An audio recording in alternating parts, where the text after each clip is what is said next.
Hello and welcome to some more Star Citizen. We have a load of spicy, juicy drama, data mined leaks, what appears to be for Alpha 3.9, new gameplay with prisons, the authors of the science fiction series Expanse. Their Twitter account was very angry at CIG and Star Citizen. I mean, it doesn't have a mind of its own, someone was using it. There was a little update to the Crytek v CIG Star Citizen lawsuit, which might see the party settle. And we have it all, drama, news and class today.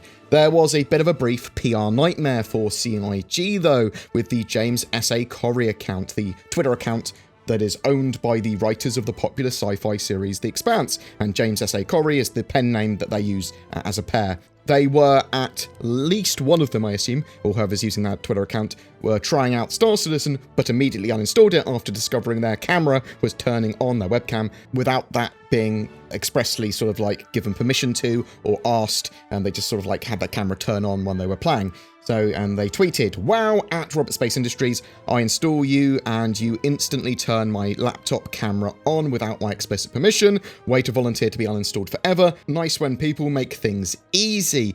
This turned out to be a known bug with the latest 3.8.1 build, where FOIP, the face over IP stuff, was turned on by default, and this controls the expressions of your character in-game, and typically that should be off by default, but was on by default here and automatically activated. Naughty, naughty CIG. Now, CIG did reply, "We totally agree, and that shouldn't be the case. This is usually disabled by default and requires enabling in settings. This is a bug that crept up in our latest patch. Our team has been working on a fix already that we're going to deploy in a patch soon. In regards to privacy, no data is stored at all. Data captured is used to generate the facial expressions of your character, but once that's used to display your facial expression, it is immediately discarded. Apologies for any frustration and confusion this has caused." Later, the James S.A. Corey account put out a tweet. "So everyone at Robert Space Industries explained the situation and the bug causing it. I take them at their word, and I don't think anything nefarious was going on. I did uninstall, but more because it was taking up a ton of space, and I'm not up to playing in an alpha release of anything.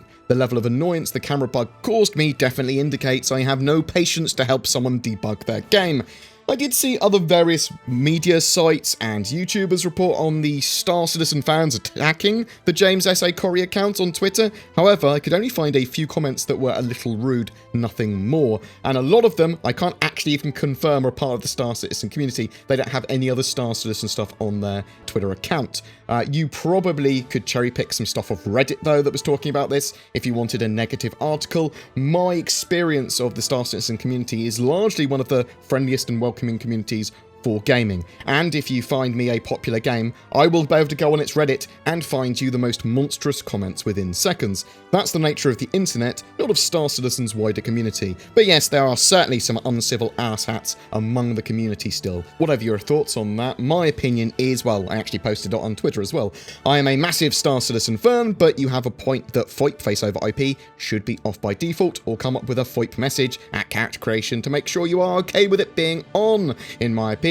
And they should sort it out ASAP. I don't think this was a big deal, but you do you. P2 patches and leaks. So there was a 3.8.1G PTU patch, so a new patch that got deployed to the test servers. This was a tiny little patch, because bear in mind we've got a 3.8.1 live build, and this is literally going to be a little update to add to that has some bug fixes in. So harvestables should no longer be able to be duplicated in your inventory or when you're changing armor and stuff. That was one of the major Alpha UBC exploits in game. Players should no longer get an infinite loading screen or a 30,009 error when using bed logout and returning to the game. And they also fixed a server crash. So this patch had a whole load of data mined info and leaks associated with it, which are possibly coming with 3.8.2 and more likely 3.9. So haulage and expanded delivery missions. There were also mentions of potential data hauling. There is delivery missions that have you delivering packages from area to area, like a chained delivery mission, and you get a bonus reward when you do all of the deliveries, but you also get a reward for each one that you do. The mission listed had 3 packages to take one after another. We've talked about Cooperative Assassination missions a little while ago, so this is where you have to work with at least one other person to take out 2 targets simultaneously at 2 different locations in the verse as part of a mission, and there are variants of this mission for both Twitch Pacheco and Miles Eckhart, the mission givers. There was mentions of an iterative testing special mode. This could potentially be a step between Wave 1 and Eva Carty sort of thing. It talks about highly experimental builds and a dogfighting test map, and it's something that could be used for internal stuff. I mean, it might not appear in the game, but it could also be something that is maybe a focused test group or a very specific build of the game to test, dogfighting or balance for something, that sort of stuff.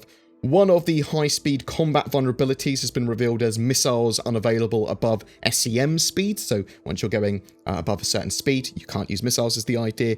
The high-speed combat stuff that they want to put in the game in 3.9 is supposed to balance ships that run away or move at high speeds or are trying to joust, that sort of stuff that are going above the safe sort of dogfighting speeds, so that they can't do everything or that they have vulnerabilities to their shield and heat and stuff like that. We saw some new commodities, minables and narcotics in leaks a little while ago, but there is also quantanium deposits coming and Q-type asteroids, which assumedly are where the quantanium is. CIG have previously talked about mining quantum matter and in the future it being able to be refinable into quantum fuel. Where that exactly leaves the Starfarer is a little less clear, with CIG saying that it would potentially be able to refine and store the fuel, but might not be able to mine it directly, but we'll have to wait and see. There are no confirmations of additional mechanics for the Starfarer coming in-game on the roadmap at the moment, but we know it's going to have lots of gameplay and fuel and gas mining and all that sort of jazz in the future. We just don't know when. There are new various clothing and armors that also appear to have backpacks as their own separate items, and that backpacks look like they're becoming their own attachment points soon. There's a set of prison sort of gear, prison backpack, undersuit and helmet, all in orange. There's the Pembroke armor, Novikov armor, Expo armor, and warm weather armor, as well as backpacks for each of those. There's some clothing listed as Ops clothing and 987 clothing. This gear is likely to be useful with the player status system coming online and temperature being an important factor in your character's survival. These are likely to be sort of like clothing for thermal protection. There also looks to be a mission set for protection services, potentially. I would presume escorting NPCs is part of this. A description of the Carrack was also spotted, adventure calls and Anvil aerospace answers with the Carrack, built to endure extreme conditions in both space and atmosphere. This self-sustaining explorer has more than earned its long-standing status as the go-to pathfinder for both military and civilian service. The Carrack is going to be launched by the end of February, probably in that 3.8.2 patch at this same time. Klesha Automated Prison. So this is part of the new law system and prison system that's coming in 3.9, and we saw a little description of its jurisdiction. So it's going to have its own jurisdiction zone in the law system. Klesha Rehabilitation Facilities is a private corrections provider who's committed to providing safe, secure rehabilitation facilities for local planets. Our fully automated corrections sites, including housing security and work release opportunities to allow our guests to be productive while paying their debt to society.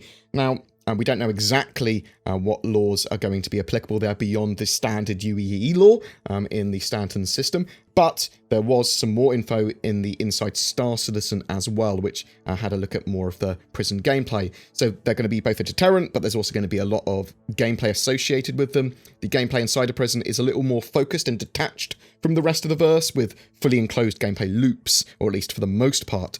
Prisons take away all of your inventory during your stay. You'll serve your sentence and then get your inventory back. All you'll have access to in prison, to start with anyway, is a mining tool, flight suit, helmet, and sort of like all in this prison orange. You earn merits to buy your freedom, or you can escape. Klesha is a single cell block of 50 cells. In the future, they can have huge prisons and add more and more cell blocks if they wish. This is around a central watchtower. This tower has automated anti-personnel turrets all around it, and under that there is information terminals with your details on your visit, so like information about how long you've been there, how many merits you've got, that sort of jazz, we assume. The mines are deeper into the facility, and there's the commissary, a set of vending machines just at the entrance, which allows you to purchase gear with your merits. Things like oxypens, medipens, food and drink, that sort of stuff. Things to help you while you are in the mines to mine longer and potentially make more merits. So you spend merits to stay alive, heal yourself, and make more merits. There is a boxing ring and escape routes in the mines. The boxing ring isn't in the mines, I don't think, but There's a boxing ring in the, the prison, and escape routes in the mines, so we'll find out more about these soon. There was a little update to the Crytek v CIG Star Citizen lawsuit. That was supposed to have a ruling by today on the motion for Crytek to dismiss their own case. However, it appears that there's been some movement in a potential settlement. And let me read you from the documents. During a status conference with the court on January the 10th, 2020, the court directed the parties to meet and confer to try and resolve the motion without court intervention and to promptly notify the court if they were successful. As requested by the court, the parties have been working to resolve the motion and have made significant progress and believe they are close to reaching a resolution of the motion. In light of the above, the parties jointly request that the hearing set for February 7th, 2020 be continued to February 21st, 2020, or to such later date set by the court. The parties will promptly notify the court if and when they resolve the motion prior to the rescheduled hearing.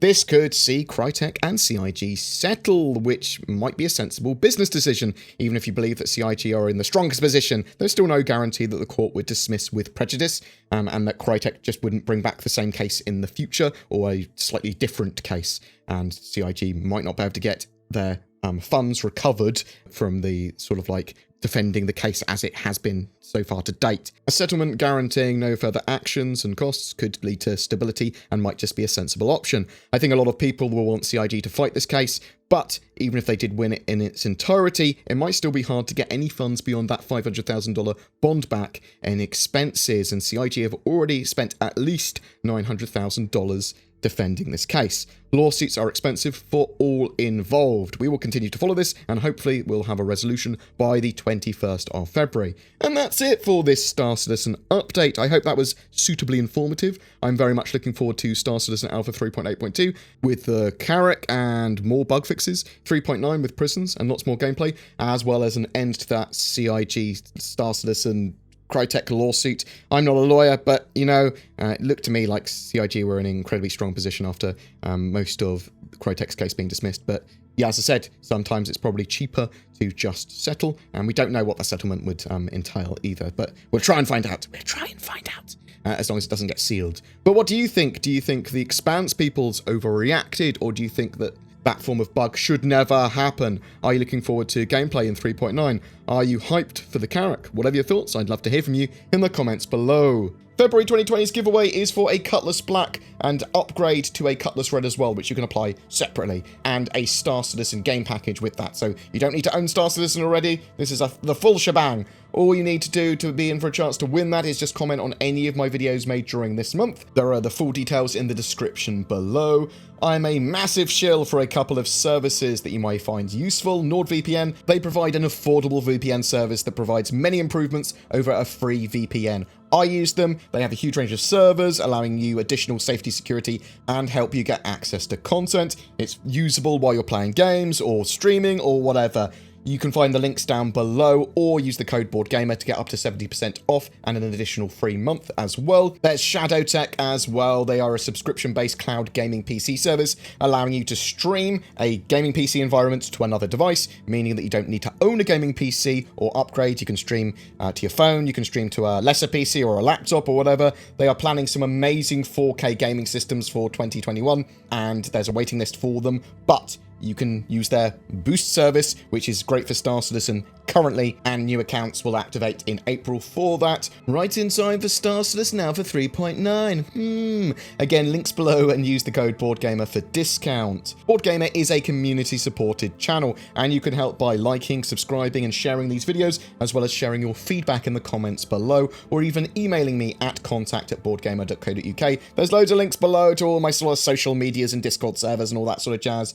Viewers that would like to go beyond that, there is Patreon and YouTube channel membership. The join button below the videos, that gives us extra money so that I can, expand the channel and buy hardware and all that sort of jazz. It really does help. There are some bonuses and exclusives for those people as well, but I do want to make content for everyone regularly, so you are helping support that. Content for everyone! Woo! Thank you so much for watching. I wish you good fortune for February and in the verse.